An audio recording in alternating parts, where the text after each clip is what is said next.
sitting in a Nashville prison, and there is mounting public pressure to free her. Today, in 2017, Centoya Brown would be classified as sex slave, a little child manipulated who didn't stand a chance against the men who used her. But that wasn't the case in 2004. Centoya Brown, abused. Are we ready to proceed? Physically, sexually, verbally. I've been in very dangerous situations. Abandoned by her parents. But somehow I just always seem to make it out alive. The Department of Corrections declined Fox 17 News' request to interview her.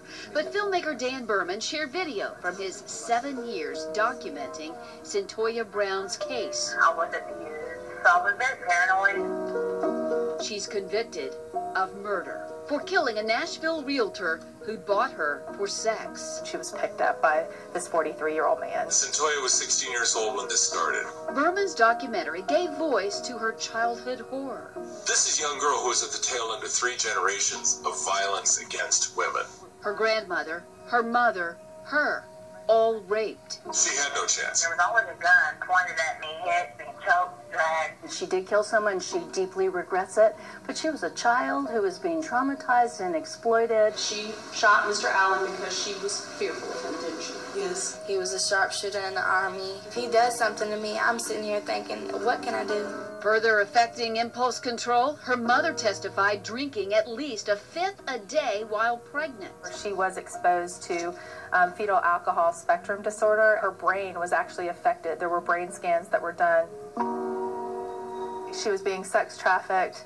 The pimp's name was Cutthroat. The only time that I was ever considered for parole is after I served 51 calendar years.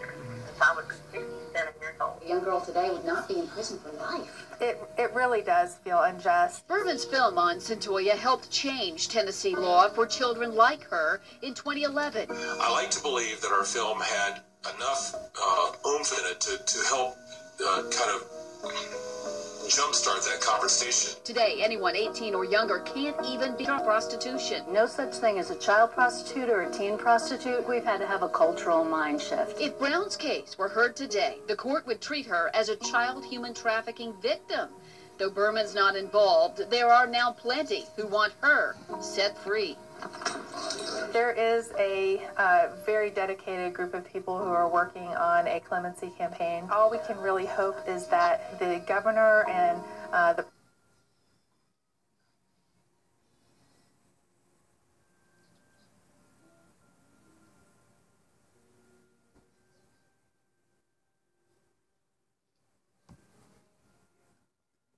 parole board will really look at the unique factors of her case. Unique factors like the work she's done behind bars for years. I can create opportunities where I can actually help people. Here she is in graduation pictures from Lipscomb University for an associate's degree. She's now working on her bachelor's while working side by side with the courts and the juvenile justice system as an unpaid consultant, a friend of the system.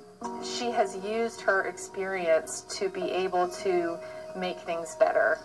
We'll see you in the morning, young lady. I want a second chance. Fox 17 News will continue to update you on the push to free Centoya. At the same time, Tennessee is recognized tonight as the #1 state for laws that fight child sex trafficking. Shared Hope International awarded Tennessee the top spot just today. Gary Smith of End Slavery Tennessee, among other agencies, have helped strengthen Tennessee law to rescue children being held against their will.